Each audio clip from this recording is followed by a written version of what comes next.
Pastor ఎలనాటి Yesudas అయ్యగారి జ్ఞాపకార్థం నేడు నంద్యాల రైల్వే స్టేషన్ వద్ద అన్నదాన కార్యక్రమం నిర్వహించారు. మన దండోరా తెలుగు దినపత్రిక బ్యూరోగా పనిచేస్తున్న ఎలనాటి జాషువా తన తండ్రి పాస్టర్ యేసుదాస్ అయ్యగారి జ్ఞాపకార్థం ఏప్రిల్ 26వ తేదీ 2022వ సంవత్సరం నందు నిద్రించారు. అప్పటి నుండి తన ఇరువురు కుమారులు భార్య సహకారంతో సుమారు 100 మంది నిరుపేదలకు అన్నదాన కార్యక్రమాన్ని నిర్వహించారు. ఈ కార్యక్రమానికి senior journalist Jayaprakash, Raj News senior reporter Vijay, senior journalist Sharath Babu, senior journalist Seenu, మనదండోర తెలుగు దినపత్రిక జిల్లా పాత్రికేయులు గడ్డం సురేష్, విజయ్, పొన్నాపురం రాజశేఖర్, జగదీష్, వీరేష్, భాస్కర్ తదితరులు హాజరై అన్నదాన కార్యక్రమంలో పాల్గొన్నారు.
వాళ్ళ నాన్నగారు ఈలనాటి యేసుదాసు గారి జ్ఞాపకార్థం ఈరోజు నంద్యాల పట్టణంలోని రైల్వే స్టేషన్ దగ్గర ఉన్న నిరాశ్రయం పొందుతున్న కొంతమంది పేదలకు ఈరోజు వాళ్ళ నాన్నగారి జ్ఞాపకార్థం అన్నదానం చేయడం జరిగింది.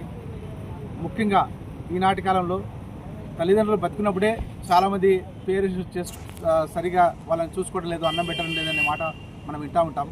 కానీ బతుకున్నప్పుడు వాళ్ళని కంటికి రెప్పలాగా చూసుకోవడంతో పాటు వాళ్ళని చనిపోయిన తర్వాత కూడా వారిని గుర్తించుకొని వారి జ్ఞాపకార్థం అన్నదానం చేయడం అనేది చాలా అభినందించదగ్గ విషయం.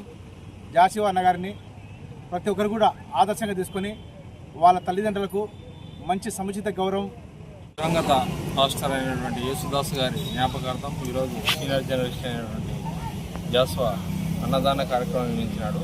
అదేవిధంగా నాకు విన్నపం ఏమంటే జాషువా ప్రజలకు ఎప్పుడు నిత్యం అందుబాటులో సర్వీస్ చేస్తుంటాడు. ఒక ట్రస్ట్ ఏర్పాటు చేసి తల్లిదండ్రుల కోసం ఒక ప్రజల సేవ చేయాలని మనసారా కోరుతున్నాం.